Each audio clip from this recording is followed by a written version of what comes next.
CEO Nathan Brooks was at his wits' end. It was well past midnight, and his luxurious home office looked like a battlefield of papers, graphs, and unread emails. His billion-dollar tech company was staring down a $200 million logistics failure that no one on his executive team could solve.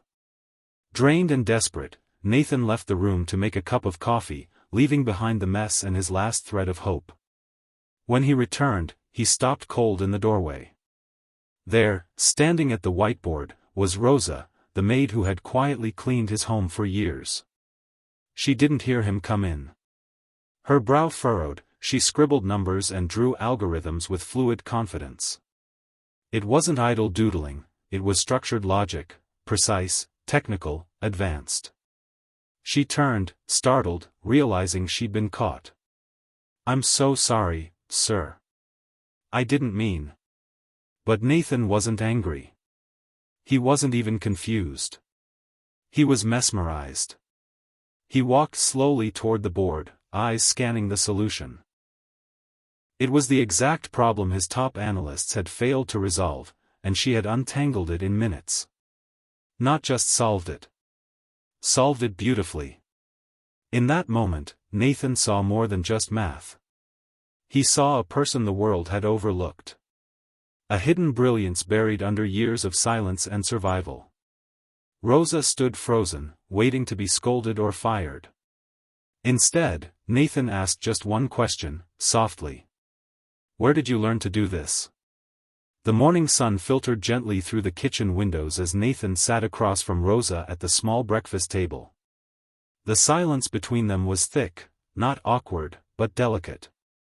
Nathan, still processing what he saw on the whiteboard just hours ago, finally broke the silence with a calm voice. "Rosa, who are you really?"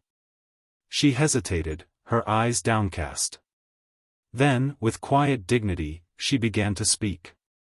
"I was a data scientist in my country," she said. "I worked for a national tech agency. I loved my job, but things changed. The government collapsed. My husband was arrested for speaking out. I fled with my son." Nathan listened, stunned. Rosa continued, her voice steady but soft. "I applied for jobs here, but my degrees weren't recognized.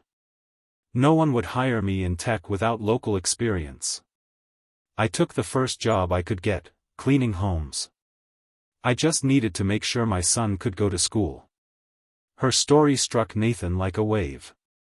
Here was a woman who once held a powerful position, now scrubbing floors in silence. Not because she lacked talent, but because the world never gave her a second chance. He felt a swell of admiration, for her strength, her sacrifice, her humility. But he also felt guilt. She had been in his home for years, and he had never really seen her. That morning, breakfast wasn't just a meal, it was the beginning of a transformation neither of them expected. The next morning, the sleek glass-walled boardroom of Brooks Tech was unusually quiet. The usual buzz of confident voices and tapping laptops had been replaced by a hush of confusion as Rosa, still in her plain clothes, stood nervously beside CEO Nathan Brooks. She clutched a folded cleaning cloth in her hand, too unsure to let it go. Nathan stood at the head of the table, eyes steady. "Before we begin," he said, "I want you to see something." The projector flickered to life, displaying the whiteboard equations Rosa had written the night before, now cleaned up, organized into a full logistics model. "This was done by Rosa," he said. The executives exchanged looks. A few raised eyebrows. One even scoffed. The CFO leaned forward, frowning in concentration as he analyzed the data. Then, suddenly, his eyes widened. "It works," he murmured. "It's all there. The chain disruptions, the rerouting algorithms, she fixed it." Silence. Another executive leaned back, stunned. "This just saved us," he whispered. Rosa's eyes darted around the room, trying to make sense of what was happening. Her hands trembled slightly as she clutched the cloth, her shield, her identity for so many years. For a moment, she looked like she might step back, apologize, or run. But Nathan gently placed a hand on her shoulder and said to the room, "You've all just met the sharpest mind in this company." The silence turned into a standing ovation. The auditorium buzzed with curiosity as hundreds of Brooks Tech employees filled the seats for an emergency town hall. Whispers rippled through the crowd, rumors of a major breakthrough, something about a solution that had turned the $200 million disaster around overnight. Then the lights dimmed, and CEO Nathan Brooks stepped onto the stage. He didn't begin with numbers. He didn't mention profits or projections. Instead, he spoke with quiet conviction. "Sometimes," he said, "genius wears a uniform we overlook. Sometimes, the greatest minds are the ones we never think to ask." He paused, then gestured to the side of the stage. "Everyone, I'd like you to meet Rosa Alvarez. Until yesterday, she was our office cleaner. Today, she's the person who saved this company, and our new head of data innovation."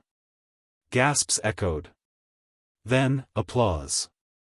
Rosa stepped out, visibly trembling, hands clenched at her sides. She scanned the sea of faces and tried to speak, but emotion overtook her. Tears welled in her eyes, streaking down her cheeks. She wasn't crying out of fear anymore, but from the overwhelming power of being seen, finally, as who she truly was. The applause swelled into a roar. People stood. Some clapped. Others wiped their eyes. The moment became more than a promotion. It was a lesson, echoing in every heart present. Brilliance knows no title. And heroes don't always wear suits. The sun cast a golden hue over the college campus as students buzzed with energy, backpacks slung over shoulders, laughter echoing through the courtyard. Rosa stood quietly near the entrance, watching her son disappear into a tall glass building with a bright university crest. He turned once, smiled, and waved. She waved back, pride swelling in her chest. A year had passed since that life-changing day in the boardroom. Rosa, once invisible, had become a force of change, not just at Brooks Tech, but across the community. She now led a mentorship program for immigrants, single parents, and others who had been overlooked despite their talent and determination. People who, like her, had been brilliant in silence. Under her guidance, dozens were learning, growing, and finally being seen.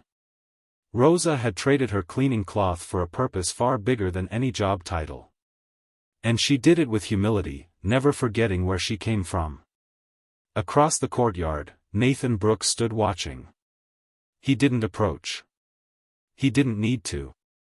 He simply smiled, hands in his pockets, grateful for the twist of fate that had brought Rosa's genius into the light.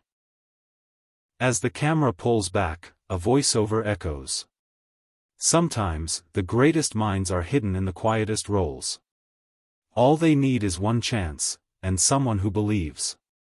The screen fades to black as the campus bustles on, hope, like Rosa's legacy, quietly changing the world.